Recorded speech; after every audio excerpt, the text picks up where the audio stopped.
DR Horton, pre-approval, preferred lender, DHI, waiting list. How do all these things connect?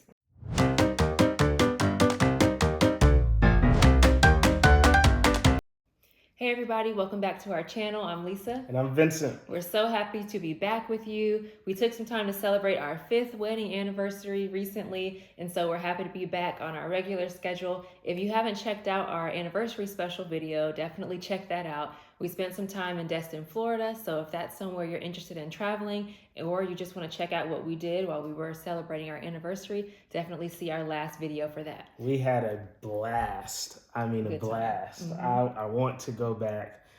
If we hadn't bought a house, we might be moving there right now. So definitely go check that out. Yeah, we had a great time, and dolphin footage in that video.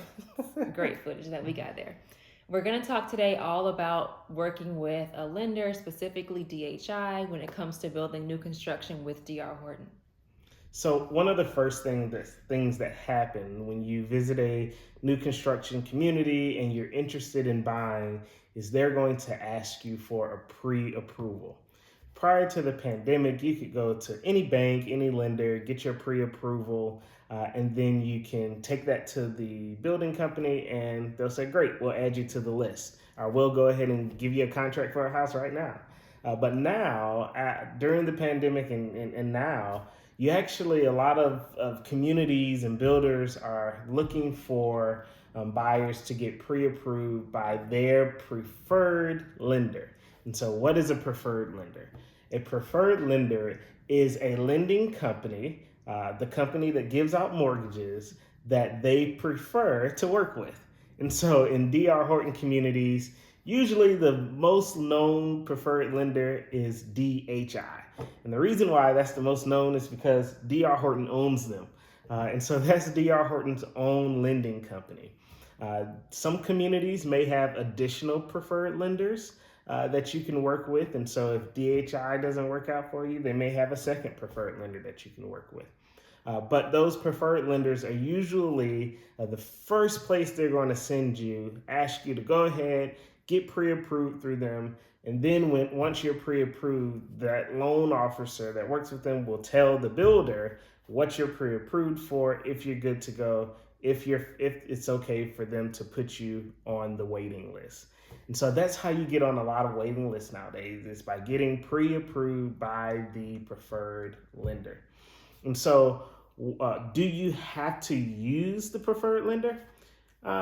Yeah, to get on the waiting list for most communities, but after you go under contract, after you've signed and said, I'm going to purchase this house, not that you've purchased the house yet, but now that you've signed to be under contract to get the house, at that point, you can switch to any lender that you want, right? And so if you want to go with your personal credit union, or if there's some other lenders out there that are willing to give you a better mortgage rates because they are going up so high, so fast, then once you go under contract, that's the time to switch to a different preferred lender.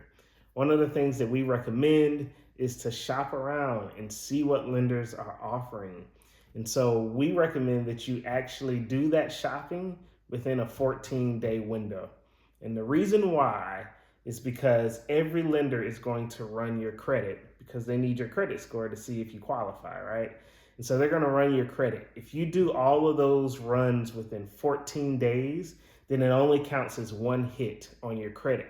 If you do them one on day 1 and another one on day 15 and another one on day 31, then that's 3 different hits. But if you do all of them, if you do 30 different mortgage pre-approvals within 14 days, then it will only count as one hit instead of individual hits.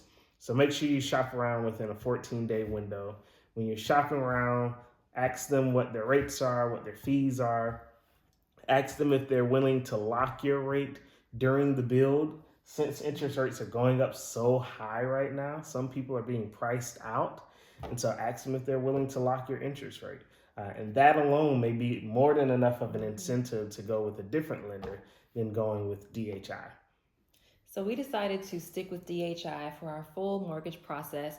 If you've been with our channel for a while, you know that we're debt free. And so as debt freers, we were making sure that we were entering in the best situation for our portfolio.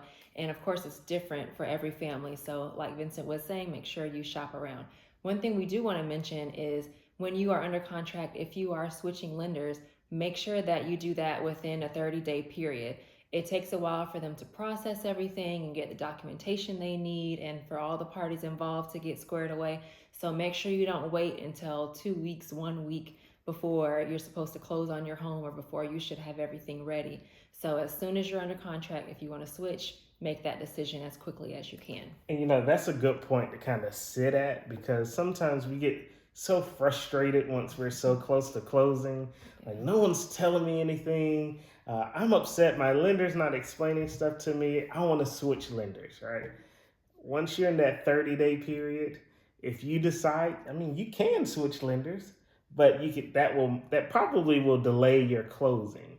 And sometimes in contracts, if you are the reason why a closing is delayed, then the builder can charge you to hold the house for you. And so it's best to make those decisions as early as you can, shop around as early as you can. You have a whole lot of time during the build to figure this out, so don't wait till the last minute. So we did decide to stick with DHI for our full mortgage process.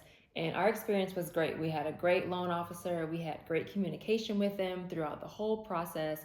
And any documentation they asked us for, we gave it as soon as we could. That's another tip. If they ask you for something, get it to them as soon as possible. Once they see that you're a good communicator and you respond well, that just improves the relationship so much, and you can both count on each other throughout the process, right?